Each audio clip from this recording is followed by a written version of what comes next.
பிரிண்டவுட்ஸ் நேயர்களுக்கு வணக்கம். நான் முட்டு கொடுக்க மாட்டேங்க. இதுக்கப்புறம் நான் முட்டு கொடுக்கணும்னு அவசியமே கிடையாது. இந்த விஜய் தலைமையிலான அரசு தப்பு மேல தப்பு செஞ்சுக்கிட்டே இருப்பாங்க. நான் முட்டு கொடுத்துட்டு பேசிட்டே இருக்கணுமா? இதுக்கப்புறம் நான் முட்டு கொடுக்க முடியாது. என்ன கட்சி பதவியிலிருந்து தூக்கினாலும் அதை பத்தி கவலை கிடையாது. நான் உண்மையா இருக்கிறேன். நான் விஜய் அவர்கள் சொன்ன விஷயத்துல ரொம்பவே நான் சந்தோஷப்பட்டேன்.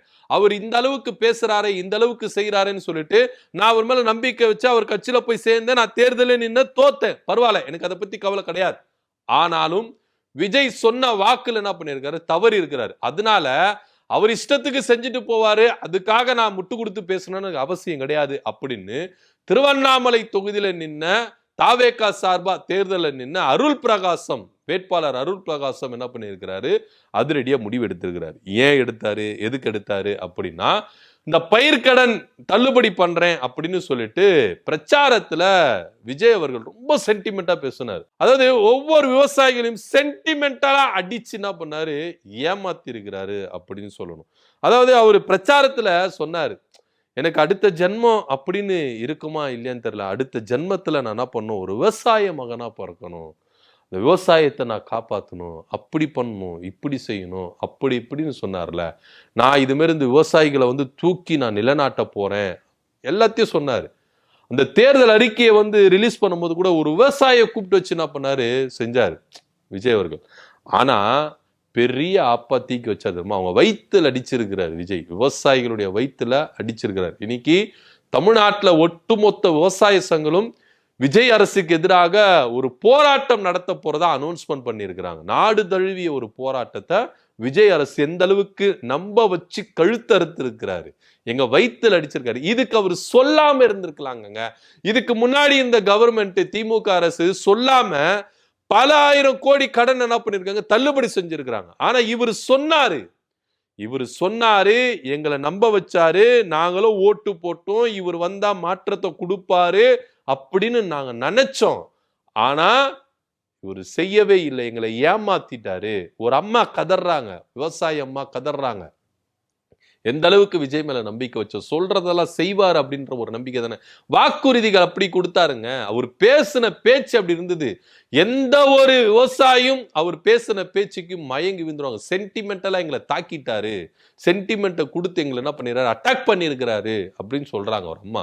ஏன்னா அந்த அளவுக்கு பேசினாரு. விவசாயத்தை காப்பாற்றணும், விவசாயத்தை அதாவது எல்லாரும் என்ன பண்ணிட்டாங்கன்னா, இந்த கத்தி படத்துல விவசாயிக்காக எந்த அளவுக்கு விஜய் ஒரு உயிரை கொடுத்து ஒரு போராட்டம் பண்ணி விவசாயத்தை எந்த அளவுக்கு காப்பாற்றுவார் கத்தி படத்து, அந்த படத்தை அப்படி என்ன பண்ணாரு, அப்படியே நிஜத்துல ஓட்டி காமிச்சிட்டாரு விஜய் அவர்கள். இதனால ஒவ்வொரு விவசாயிகள் என்ன பண்ணிட்டாங்கன்னா, பரவாயில்லப்பா, இந்த அளவுக்கு இந்த மனுஷன் சிஎம் ஆயிட்டாருன்னா நம்ம விவசாயத்துறை அதிகமா என்ன பண்ண வளர்ச்சி அடையும். ஒரே ஒரு விஷயத்த மட்டும் தெரிஞ்சுக்கோங்க, நிதிநிலை அறிக்கையில சட்டமன்றத்துல சட்டப்பேரவை கூட்டத்துல நிதி அறிக்கை பண்ணும் பொழுது வேளாணுக்குன்னு தனியா பட்ஜெட் உருவாக்குது திமுக அரசு. வேளாண் துறைக்கு மட்டும் தனியா பட்ஜெட்.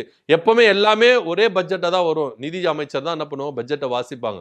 ஆனா திமுக அரசு என்ன பண்ணாங்க தெரியுமா, வேளாண் துறைக்கு மட்டும் தனி பட்ஜெட் அப்படின்ற ஒரு திட்டத்தை கொண்டு அது ஒரு வழிமுறைகளை கொண்டு வேளாண் துறை எந்த அளவுக்கு அவங்க என்ன பண்ணாங்க, உயர்த்தி காமிச்சாங்க. வேளாண் துறைக்கு, அதாவது விவசாயிகளுக்கு எதனா ஒரு இந்த மீத்தேன் திட்டம், சுரங்கப்பாதை திட்டத்தெல்லாம் கொண்டு வந்தாங்க பாஜக. அதுல எல்லாத்திலயும் போராடி எப்படி என்ன பண்ணாங்க, விவசாயத்தை காப்பாத்துனாங்க அப்படின்னு சொன்னாங்க. இது மாத்திரம் இல்லாம ஒரு விவசாய சங்க தலைவர் சொல்றாரு, இதுக்கு முன்னாடி இருந்த அரசு கூட கிட்டத்தட்ட 7,000 கோடிக்கு மேல என்ன பண்ணாங்க, கடன்களை தள்ளுபடி செஞ்சாங்க. சொல்லாம கூட என்ன பண்ண சொன்ன, அதாவது அவங்க சொன்னதை செஞ்சாங்க, சொல்லனாலும் கொஞ்சம் சிலதை செஞ்சாங்க அப்படின்னு சொன்னாங்க. ஆனா விஜய் சொன்னதை செய்யவே இல்லை. 5 ஏக்கருக்கு குறைவா இருக்கிறவங்களுக்கு நீங்க என்ன பண்ணிருக்கணும், முழுசா தள்ளுபடி பண்ணிருக்கணும். ஆனா நீங்க பண்ணவே இல்லை அப்படின்றத பல விவசாயிகள் போராட்டங்களை அறிவிச்சிருக்கிறாங்க.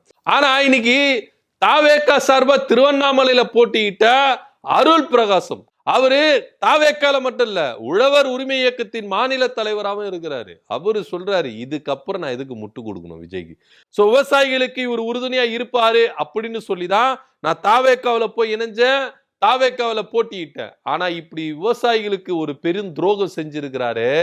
இதை நான் எப்படி சொல்லுது, விவசாயிகளின் வயிற்றில் அடித்த விஜய் அப்படின்னு தான் சொல்லணும். இதுக்கப்புறம் நான் இதுக்கு முட்டு கொடுக்கணும்.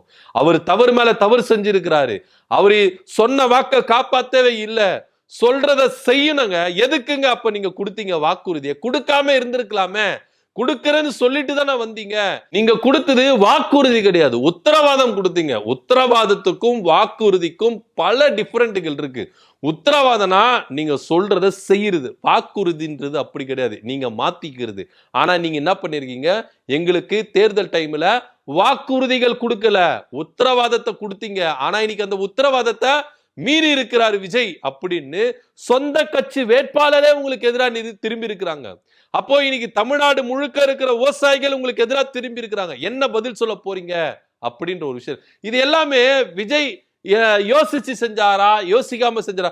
ஒரு சில அதிகாரிகள் சொல்லிதான் இதெல்லாம் செஞ்சுக்கிறதுன வாய்ப்பு இல்லை. உங்களுக்கு அரசியலும் தெரியாது, நாட்டு நடப்பும் தெரியாது, விவசாயிகளுடைய வலி வேதனையும் கிடையாது. அது இல்லாம அரசு அதிகாரிகள் சொல்றதை வச்சு மட்டும் விஜய் அவர்கள் செயல்படுகிறாரா அப்படின்னு பலரும் என்ன பண்றாங்க, கேள்விகள் கேட்டு இருக்கிறாங்க. ஆனா விஜய் கிட்ட இருந்து குறைஞ்சபட்சம் ஒரு அறிக்கை கூட, அவர் பிரஸ் மீட் சந்திக்க வேண்டாம், எங்களுக்கு நேரில் பதில் சொல்ல வேண்டாம், எதுவுமே சொல்ல, ஒரு அறிக்கை விட்டு இருக்கலாமே.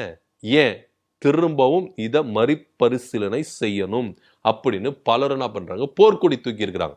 விவசாயிகள் உங்களை சந்திக்க வந்தா நாயை விரட்டுற மாதிரி விரட்டுறீங்க அப்படின்னு விவசாயிகள் புலம்புறாங்க. இன்னைக்கு தமிழ்நாடு முழுக்க நாடு தழுவிய ஒரு போராட்டத்தை விவசாய சங்கங்கள் அறிவிச்சிருக்கு. எல்லா விவசாய சங்கங்களும் அறிவிச்சிருக்கு, 1-2 கிடையாது. எல்லா விவசாய சங்கங்களும் இன்னைக்கு விஜய் அரசுக்கு எதிராக என்ன பண்ணிருக்காங்க, திரும்பி இருக்காங்க. பாத்தீங்களா, விஜய் பொறுப்பேற்று 10 நாள் 20 நாட்கள் கூட ஆகல, அதுக்குள்ள ஒரு எந்த அளவுக்கு விவசாயிகள் மத்தியில ஒரு கடும் அதிருப்தியும் போராட்டங்களும் வெடித்திருக்கிறது அப்படின்றத கொஞ்சம் நினைச்சு பார்க்கணும்.